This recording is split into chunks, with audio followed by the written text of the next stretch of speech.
Hello, amazing eighth graders. Welcome to Middle School Poetry 101, Introduction to Reading and Thinking About Poetry.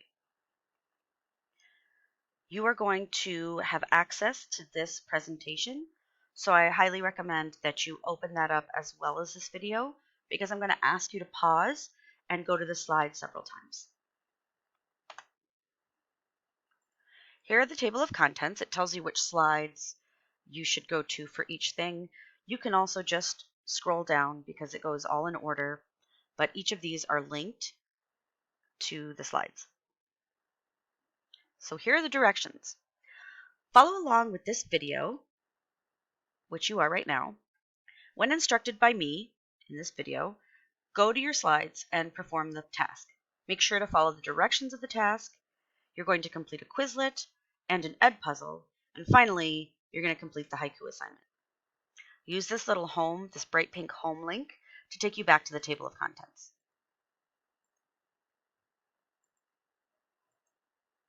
What is poetry? It's difficult to define poetry because it is such a creative, artistic genre of literature. Essentially, poetry is a genre of self-expression and emotion. Poetry is often rich in figurative language, sensory details, and symbolism. It's a genre meant to be heard and experienced, just like music, dance, or theater. By the way, everything you listen to on the radio, it's all poetry too. Why is poetry so difficult to understand? Because poetry is expressive and packed with raw emotions, it can be difficult to understand. Dissecting a poem can feel like trying to analyze an individual's mind or heart. Sometimes it can't be done.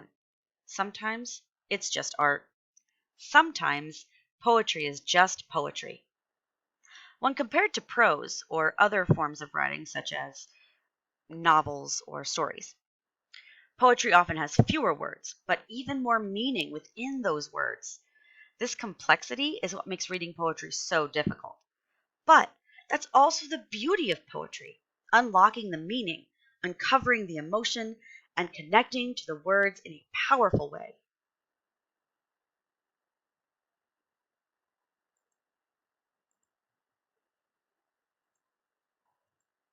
How to read poetry, page 1, or part 1.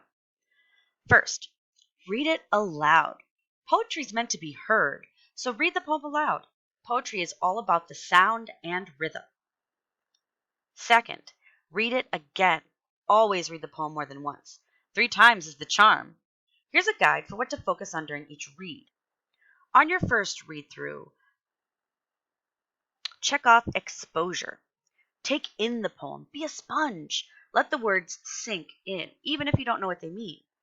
Don't even worry about the meaning on the first read. Just experience the poem. On your second read through, this is where you're going to work on your comprehension.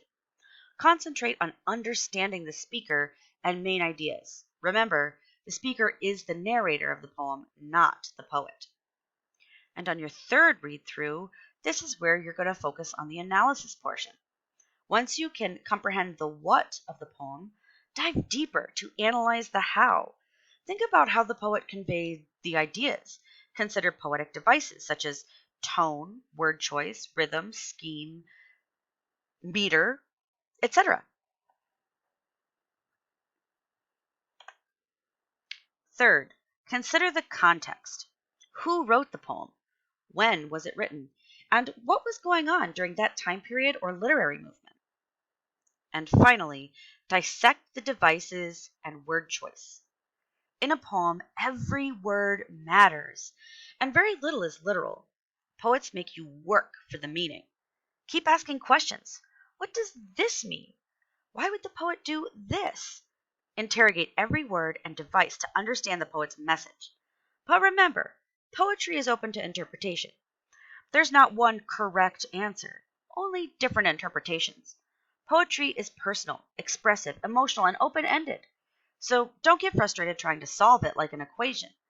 Poems can mean different things to different people, and that's the beauty of poetry.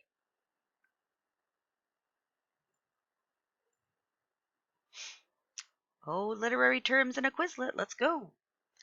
So here I'm going to ask you to pause and read the poetic devices and their definitions. These refer to sound, rhyme, and rhythm. They are specific. Most of them are specific to poetry. Actually, not most of them, sorry.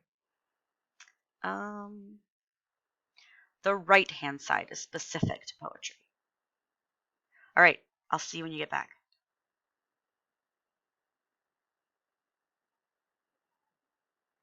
Hey, welcome back. Let's move on to our second slide of poetic devices. These are figurative language devices, and most of them should look familiar to you. So pause here, read these and their definitions, and come back when you're done.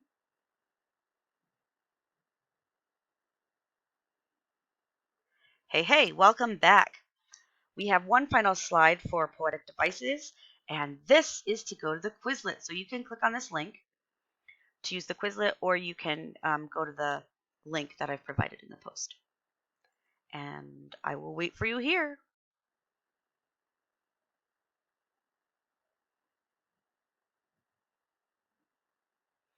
Hola, welcome back. Let's go back to our table of contents. Oh, it's time for an example poem. So here are the directions. As I read this poem, or you can listen to it while you do this, but remember, you're going to read this poem 3 times. Okay, I'm going to read it for you once, and then you can read it. This is called There Will Come Soft Rains by Sara Teasdale.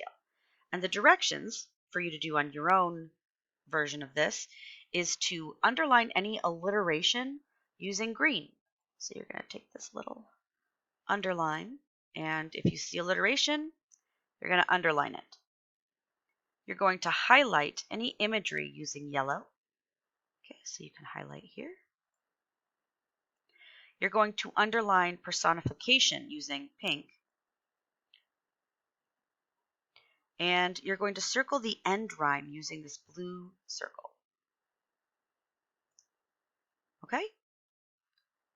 All right, here's the first read through. Ready? There will come soft rains, and the smell of the ground, and swallows circling with their shimmering sound, and frogs in the pools singing at night, and wild plum trees in tremulous white. Robins will wear their feathery fire, whistling their whims on a low fence wire. And not one will know of the war, not one will care at last when it's done. No one would mind, neither bird nor tree, if mankind perished utterly, and Spring herself, when she woke at dawn, would scarcely know that we were gone. Okay, pause here, read it twice more, and underline, highlight, and circle. Good luck! Oh, welcome back. I know that you did a really good job and you didn't go ahead. So we are going to talk about this poem just a little bit.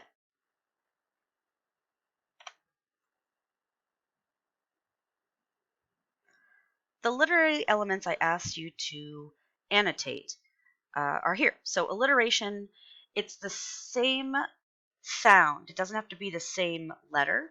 So shimmering sound, feathery fire, whistling their whims, and swallows circling. There was a lot of alliteration in this poem.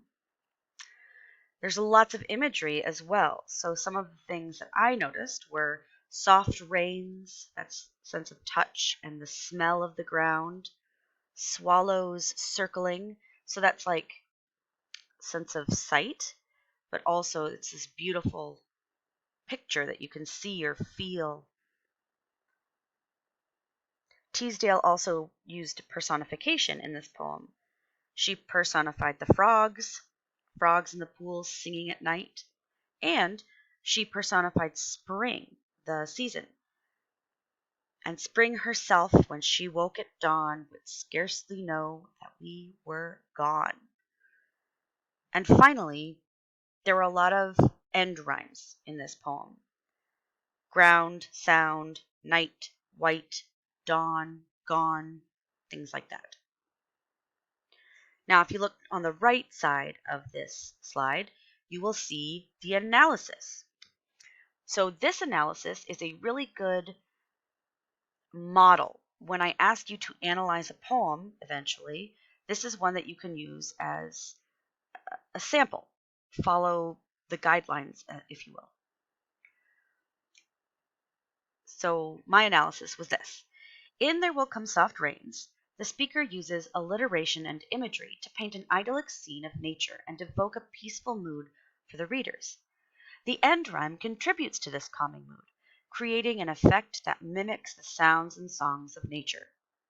In the second half of the poem, the speaker shifts to reveal a message about war. Nature will persist without any regard for human destruction. This reminds readers of the power and transcendence of nature.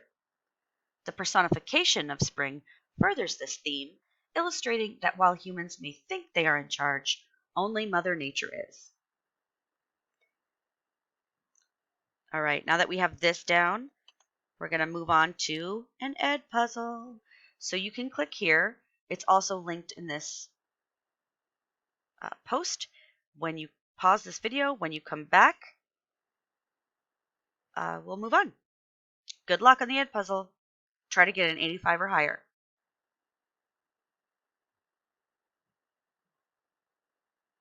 Hey, welcome back. I know you did really well. So we are going to our final task, which is to write a haiku. Many of you may know this, but if you don't, here's a quick, tiny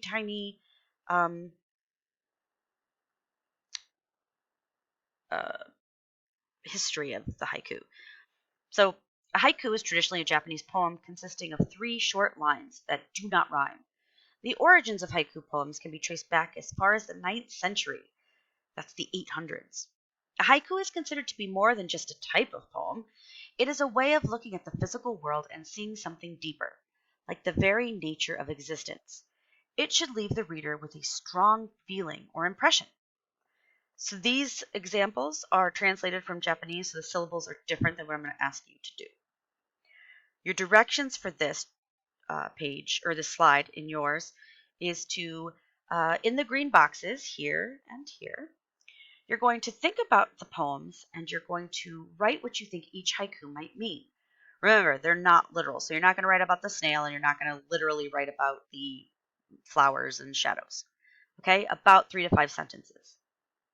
Remember, 3 times is the charm. This first poem is by Yosa Busan. Light of the moon moves west, flower shadows creep eastward. What do you think that means?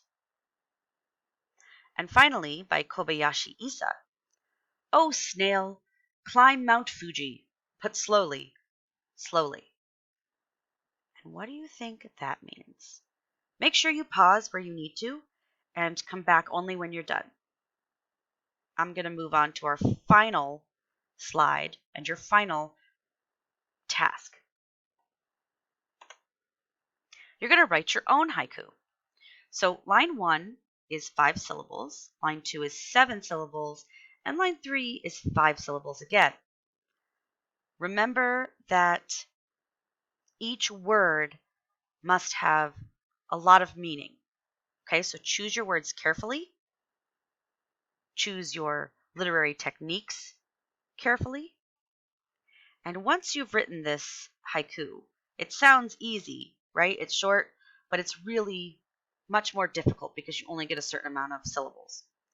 Once you write your haiku, you're going to score yourself out of 5.